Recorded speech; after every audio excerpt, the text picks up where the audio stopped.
नमस्कार विद्यार्थी मित्र हो. नवनाथ खेत्रे या यूट्यूब चॅनलवरती तुमचे सर्वांचे स्वागत आहे. आज आपण ह्या व्हिडिओमध्ये बघणार आहोत बीड जिल्हा पोलीस पाटील भरती 2026 प्रश्नपत्रिका संच क्रमांक 5 आपण ह्या व्हिडिओमध्ये घेतला आहे. यामध्ये पोलीस पाटील कर्तव्य, अधिकार आणि जबाबदारी किंवा पोलीस प्रशासन या संबंधी काही प्रश्न व त्याची उत्तरे घेतली आहेत. मित्र हो, अशाच नवनवीन व्हिडिओसाठी नवनाथ खेत्री या यूट्यूब चॅनलला सबस्क्राईब करा, लाईक करा, शेअर करा आणि कमेंट करायला विसरू नका. चला बघा, पहिला प्रश्न बघा. महाराष्ट्र पोलीस दलातील सर्वोच्च अधिकारी कोण? तर महाराष्ट्र पोलीस दलातील सर्वोच्च अधिकारी कोण आहे? तर योग्य उत्तर आहे नंबर 2, महासंचालक. म्हणजेच पोलीस महासंचालक म्हणजेच DGP हा महाराष्ट्र पोलीस दलातील सर्वात उच्च पद असलेलं आपल्याला दिसून येतं. महाराष्ट्र पोलीस म्हणजेच महासंचालक म्हणजेच त्याला DGP असं म्हटलं जातो आणि हे महाराष्ट्र पोलीस दलातील सर्वात उच्च पद आहे. ग्रामीण भागात पोलीस ठाण्याचा मुख्य प्रमुख कोण असतो? तर ग्रामीण भागामध्ये पोलीस ठाण्याचा प्रमुख कोण असतो? तर याचं योग्य उत्तर आहे PI हा ग्रामीण भागातील पोलीस ठाण्याचा प्रमुख मानला जातो. PI याला ग्रामीण भागातील पोलीस ठाण्याचा प्रमुख मानला जातो. यानंतरचा प्रश्न आहे पोलीस उपनिरीक्षक PSI कोणत्या दर्जाचा अधिकारी आहे? तर पोलीस उपनिरीक्षक म्हणजेच PSI हा कोणत्या दर्जाचा अधिकारी आहे? तर वर्ग नंबर 2.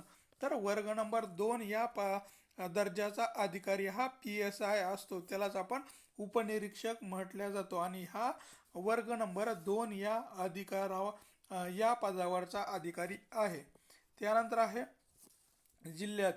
जिल्ह्यातील गुन्हे शाखेचा प्रमुख कोण असतो? तर जिल्ह्यातील गुन्हे शाखेचा प्रमुख कोण असतो? तर SP हा काय जिल्ह्यातील गुन्हा शाखा आहे तिचा प्रमुख मानला जातो किंवा एकूणच बीड जिल्ह्यामधील जे काही प्रमुख असतो त्यालाच SP असं म्हटलं जातं. जे काही पोलीस असतात त्याला SP असं म्हटलं जातं. ATS कोणत्या गुन्ह्याशी संबंधित आहे? तर ATS कोणत्या गुन्ह्याशी संबंधित आहे? तर दहशतवादी गुन्ह्याशी आपल्याला ATS हे पथक असलेलं दिसून येतं. म्हणजेच ATS पथक हे कोणत्या गुन्ह्याशी संबंधित आहे? तर दहशतवादी या गुन्ह्याशी आपल्याला हे पथक कार्यरत असलेलं दिसून येतं. यानंतर आहे भारतीय संविधानाचे प्रस्तावना किती शब्दांनी सुरू होते? तर भारतीय संविधानाची प्रस्तावना किती शब्दांनी सुरू होते? तर किती शब्दाने सुरू होते? तर we the people of the India या शब्दापासून भारतीय संविधानाची प्रस्तावना सुरू होते. We the people of the India या शब्दापासून भारतीय संविधानाच्या प्रस्तावनेची सुरुवात होते. महाराष्ट्रातील सर्वाधिक लोकसंख्या असलेला जिल्हा कोणता आहे? तर महाराष्ट्रातील सर्वाधिक लोकसंख्या असलेला जिल्हा कोणता आहे? तर ठाणे या जिल्ह्यामध्ये महाराष्ट्रामध्ये सर्वाधिक लोकसंख्या आहे. ठाणे या जिल्ह्यामध्ये महाराष्ट्रातील सर्वाधिक लोकसंख्या असलेला जिल्हा म्हणून ओळखला जातो. महाराष्ट्रातील पहिल्या महिला पंतप्रधान कोण होत्या? तर महाराष्ट्रातील पहिल्या महिला पंतप्रधान कोण होते? तर इंदिरा गांधी ह्या भारतातील पहिले महिला पंतप्रधान कोण होत्या? तर भारतातील महिला पंतप्रधान ह्या इंदिरा गांधी ह्या होऊन गेलेल्या आहे. भारतातील पहिल्या महिला पंतप्रधान ह्या इंदिरा गांधी होत्या.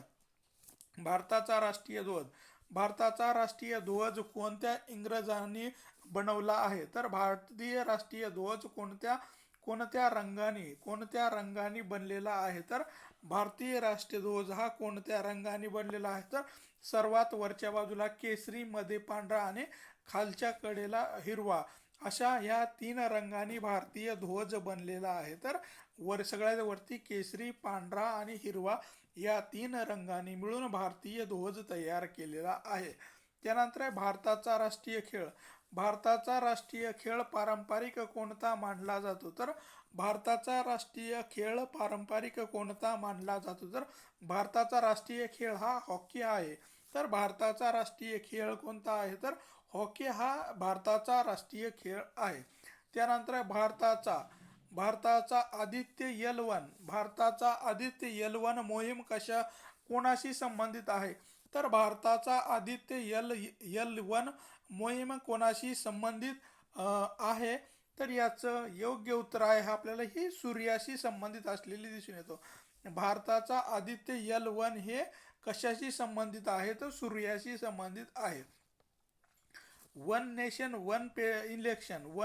वन इलेक्शन ही संकल्पना कशाशी संबंधित आहे? तर वन नेशन वन इलेक्शन ही संकल्पना कशाशी संबंधित आहे? तर निवडणूक सुधारणा या संदर्भामध्ये आहे. तर म्हणजेच एकाच वेळी सर्व इलेक्शन एकाच वेळेस झाले पाहिजे यासाठी वन नेशन वन इलेक्शन म्हणजेच पूर्ण भारतामध्ये एकाच वेळी इलेक्शन झाले पाहिजे यासाठी वन नेशन वन इलेक्शन ही संकल्पना भारतामध्ये राबवली जाऊ लागली आहे. 2024-25 मध्ये 2024-25 मध्ये भारताचे सरन्यायाधीश म्हणजे CGI कोण आहे? तर भारताचे 2024-25चे सरन्यायाधीश कोण आहेत? तर डी वाय चंद्रचूड हे भारताचे सध्याचे सरन्यायाधीश आहेत. हे वाय चंद्रचूड हे होय. महाराष्ट्रातील शिवसृष्टी प्रकल्प कोठे आहे? तर शिवसृष्टी हा प्रकल्प कोठे आहे? तर ठाणे या ठिकाणी ह्या प्रकल्पाची निर्मिती करण्यात आलेली आहे. शिवसृष्टी प्रकल्प कोठे आहे? तर ठाणे या ठिकाणी या प्रकल्पाची आपल्याला उभारणी होताना दिसून येते. यानंतर आहे स्वच्छ भारत अभियान. स्वच्छ भारत अभियान कोणत्या वर्षी सुरू झालेलं आहे? तर स्वच्छ भारत अभियान कोणत्या वर्षी सुरू झालेलं आहे? तर 2014 पासून भारतामध्ये स्वच्छ भारत अभियान सुरू करण्यात आलेलं आहे. स्वच्छ भारत अभियान हे 2014 पासून भारतामध्ये आपल्या सुरू करण्यात आलेलं आहे. पोलीस पाटील हा कोणत्या पातळीवरील सरकारी प्रतिनिधी आहे? तर पोलीस पाटील हा कोणत्या पातळीवरील सरकारी अधिकारी किंवा प्रतिनिधी आहे? तर ग्राम पातळी किंवा ग्रामीण स्तरावरील पोलीस पाटील हा सरकारी प्रतिनिधी म्हणून काम करत असतो. ग्राम स्तरावर किंवा गाव पातळीवर हे पोलीस पाटील कार्य करत असतो. गावातील मृत्यूची नोंद कोण ठेवतो? तर गावातील मृत्यूची नोंद कोण ठेवतो? तर पोलीस पाटील गावातील मृत्यू ची नोंद ठेवण्याचं काम हे पोलीस पाटील करत असतो. गावातील मृत्यूच्या संदर्भामध्ये नोंद ठेवण्याची जबाबदारी. ग्राम सुरक्षा समितीचा उद्देश काय आहे? तर ग्राम सुरक्षा समितीचा उद्देश काय आहे? तर गावामध्ये कायदा आणि सुव्यवस्था राखण्यासाठी ग्राम सुरक्षा समिती स्थापन केले जाते. कायदा आणि सुव्यवस्था राखण्यासाठी ग्राम सुरक्षा समितीची स्थापना प्रत्येक गावामध्ये केल्या जाते. तर पोलीस पाटलाला कोणत्या वेळी तात्काळ माहिती द्यावी लागते? तर पोलीस पाटलाला कोणत्या वेळी तात्काळ माहिती द्यावी लागते? तर गंभीर एखादा गुन्हा घडला तर लगेच तात्काळ माहिती ही पोलीस स्टेशनला कळवणे हे पोलीस पाटलाचं आद्य कर्तव्य आहे. गंभीर गुन्ह्यामध्ये पोलीस पाटलाला आपली या संदर्भामध्ये माहिती ही पोलीस स्टेशनला कळवणे आवश्यक असतं. पोलीस पाटील कोणत्या विभागाशी थेट संपर्कात असतो? तर पोलीस पाटील कोणत्या विभागाशी थेट संपर्कात असतो? तर पोलीस स्टेशन किंवा पोलीस प्रशासनाशी पोलीस पाटील हा थेट संपर्कामध्ये असतो. पोलीस स्टेशन किंवा पोलीस प्रशासनाच्या संपर्कामध्ये पोलीस पाटील हा आपलं काम करत असतो. दंड प्रक्रिया संहिता म्हणजे काय? तर दंड प्रक्रिया संहिता म्हणजे काय? तर आपल्याला गुन्हेगाराची जी काही प्रक्रिया असते तर गुन्हेगाराची जी काही प्रक्रिया असते तिला दंड संहिता प्रक्रिया असं म्हटलं जातं. गुन्हेगारी प्रक्रियेलाच भारतीय दंड संहिता प्रक्रिया असं म्हटलं जातं. यानंतर पोलीस ठाण्याचा प्रमुख कोण असतो? तर PI जो असतो ते पोलीस ठाण्याचा प्रमुख ह्या पदावर असतो. तर पोलीस ठाण्याचा प्रमुख कोण असतो? तर PI हा पोलीस ठाण्याचा प्रमुख म्हणून ओळखला जातो. त्यानंतर महाराष्ट्र महाराष्ट्र पोलीस अधिनियम कधी चालू झाला होता? तर महाराष्ट्र पोलीस अधिनियम कोणता आहे? तर 1951 मध्ये महाराष्ट्र पोलीस अधिनियम आपल्या भारतामध्ये लागू केला गेला. तर 1951 पासून महाराष्ट्र पोलीस अधिनियम कार्यरत आहे. तर एफ आय आर नोंद न करणारा अधिकारी, तर एफ आय आर न करणारा अधिकारी कोण आहे? तर पोलीस पाटील हा एफ आय आरची नोंद करत नाहीये. तर पोलीस हे जे काही असतात, तर हे पोलीस जे असतात ते एफ आय आरची नोंद करण्याचं काम करत असतात. पण पोलीस पाटील हा एफ आय आर नोंदणी करत नाही. तर पोलीस स्टेशनमधील हे एफ आय आरची नोंद करत असतात. आपत्कालीन पोलीस क्रमांक कोणता आहे? तर आपत्कालीन पोलीस क्रमांक कोणता आहे? तर 112 हा काय जो नंबर आहे ते आपत्कालीन पोलीस स्टेशनसाठी नंबर आपल्याला दिले गेलेला आहे. 112 नंबर हा आपत्कालीन पोलीस स्टेशनचा नंबर आहे. त्यानंतर आहे ग्रामसभाचा अध्यक्ष. ग्रामसभाचा अध्यक्ष कोण असतो? तर सरपंच हे ग्रामसभेचे अध्यक्ष असतात. तर ग्रामसभेचे अध्यक्ष हे सरपंच हे त्या ग्रामसभेचे अध्यक्ष असतात. त्यानंतर कायदा मोडणाऱ्यास काय म्हणतात? तर कायदा मोडणाऱ्यास आपण गुन्हेगार असं म्हणतो. तर कायद्याच्या विरुद्ध केलेले वर्तन म्हणजेच गुन्हा होय, आणि त्या गुन्हेगाराला आपण गुन्हेगार असं म्हणतो. म्हणजे कायदा जर मोडला तर त्याला आपण गुन्हेगार असं संबोधल्या जातो. तर पोलीस पाटलाचा गणवेश कोणता आहे? तर यांना खाकी असं आपल्याला दिल्या जातं, पण स्पेसिफिक असा गणवेश पोलीस पाटलांना दिल्या नाही. ते त्यांच्या सोयी इच्छेनुसार घालू शकतात. ग्रामपंचायत ग्रामपंचायत हा कोणत्या कायद्या अंतर्गत येतो? तर ग्रामपंचायत हा कोणत्या कायद्या अंतर्गत येतो? तर पंचायत राज व्यवस्था ही जी काही कायदा आहे, तर या कायद्याअंतर्गत ग्रामपंचायतची नेमणूक करण्यात आलेली आहे. म्हणजेच पंचायत राज व्यवस्थेअंतर्गत ग्रामपंचायतची स्थापना होताना आपल्याला दिसून येते. ग्रामपंचायतची स्थापना ही पंचायत राज व्यवस्थेतील 3 स्तरावर पंचायत राज कार्यकर्ते, एक जिल्हा परिषद, पंचायत समिती आणि ग्रामपंचायत. तर मग जिल्हा परिषदेच्या म्हणजे पंचायत राजच्या तत्वावर ही काम करत आहे. कायदा सर्वांसाठी समान आहे हे तत्व हे कोणते तत्व आहे? तर कायदा सर्वांसाठी समान आहे. तर आपल्याला हे तत्व कोणत्या आहे? तर कायद्यापुढे सगळे समान आहेत. तर कायद्यापुढे सर्व समान आहे, तर त्याच्यासाठी कायदा हा सर्वांसाठी समान आहे असं म्हटलं जातं.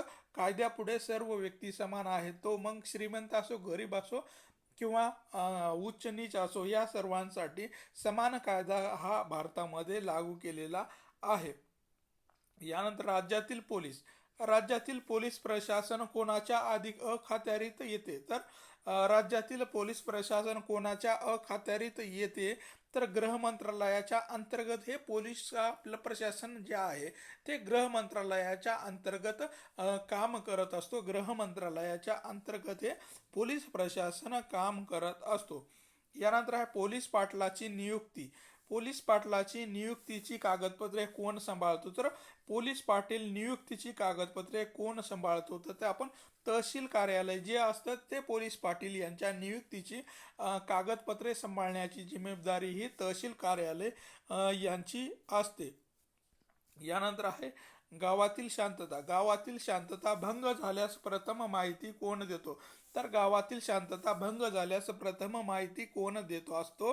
तर पोलीस पाटील हा काय जो आहे हे गावातील शांतता भंग झाल्यानंतर त्याची माहिती ही पोलीस स्टेशनला देण्याचं काम हे पोलीस पाटील करत असतो. यानंतरचा प्रश्न आहे महाराष्ट्र राज्य स्थापना दिवस कोणता आहे? तर महाराष्ट्र राज्य स्थापना दिवस कोणता आहे? तर 1 मे हा महाराष्ट्र राज्य स्थापना दिवस आहे. 1 मे 1960 मध्ये आपला मराठवाडा हा स्वतंत्र झालेला आहे. त्यामुळे 1 मे हा काय जो दिन आहे तो स्थापना दिवस म्हणून जातला जातो. 1 मे 1960 रोजी महाराष्ट्र राज्याची निर्मिती झालेली आहे. गुन्ह्याची प्रथम नोंद कोण करत असतो? तर आपल्याला गुन्ह्याची नोंद ही प्रथम नोंद कशामध्ये केली जाते? तर एफ आय आर या घटकामध्ये, एफ आय आर मध्ये गुन्ह्याची प्रथम नोंद दर्ज केली जाते किंवा लिखाण केलं जातं. FIR मध्ये गुन्ह्याची प्रथम माहिती आपल्याला संकलित केली जाते. ग्रामस्तरावरील सुरक्षा अधिकारी कोण आहे? तर स्तरावरील सुरक्षा अधिकारी कोण आहे? तर पोलीस पाटील हा स्तरावरील सुरक्षा अधिकारी म्हणून ओळखला जातो. पोलीस पाटील हा ग्रामस्तरावरील सुरक्षा अधिकारी आहे. तर पोलीस पाटलाचं कार्यक्षेत्र कोणतं आहे? तर गाव हे पोलीस पाटलाचं कार्यक्षेत्र आहे. गाव हे पोलीस पाटलाचं कार्यक्षेत्र आहे. निवडणूक काळातील बंदीचा आदेश. निवडणूक काळातील बंदीचा आदेश कोणत्या कलमाअंतर्गत दिला जातो? तर निवडणूक काळामध्ये बंदीचा आदेश कोणत्या कलमानुसार दिला जातो? तर कलम 144 अंतर्गत निवडणुकीच्या काळामध्ये जमावबंदी करणे हे कलम लागवले जातं. 144 हे कलम लावण्यात येतं. कायदा व सुव्यवस्थेचा मुख्य उद्देश. कायदा व सुव्यवस्थेचा मुख्य उद्देश काय आहे? तर शांतता राखणे हे कायदा आणि सुव्यवस्थेचा मुख्य उद्देश आहे. तर कायदा आणि सुव्यवस्था राखणे हे आपल्याला मुख्य उद्देश आहे. शांतता राखण्यासाठी हे केले जातं. पोलीस पाटील भरती कोणत्या स्तरावर होते? तर पोलीस पाटील भरती ही आपल्याला जिल्हा स्तरावर सर्वांसाठी एकच भरती केल्या जातं. तर जिल्हा स्तरावर पोलीस पाटील या पदासाठी भरती केल्या जाते.